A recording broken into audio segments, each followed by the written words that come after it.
I got this idea for this, and it was a sort of a. I knew it wasn't ever going to happen. It was an absurd, stupid sort of idea, but it was still fun to think about it. I'll test my log with every branch of knowledge is the name of this fake, TV show. And Catherine would be the lead. And she'd have a log, and she'd have a little son. Her husband has died in a forest fire, so the fireplace is completely boarded up. But his pipes are above on the mantle, and so they lived in an apartment building, a little bit like where Jack and Catherine's house. I picture it like that.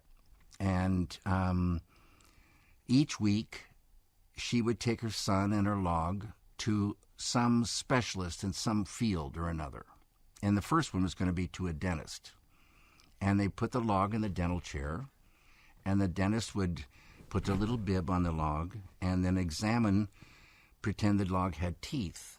And the son would gather all this knowledge, information, and learn something, and then the dentist would maybe fill a cavity and talk about this, during this time. She didn't own a car, and they would take cabs. And sometimes they'd stop off at a diner, so there'd be some scenes in a diner. But that was the thing.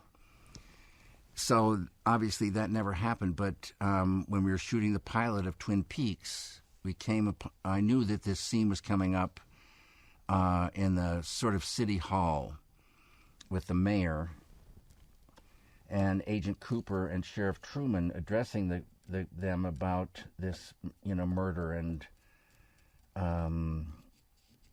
to kind of talk to the people about it. They were afraid and now afraid and worried.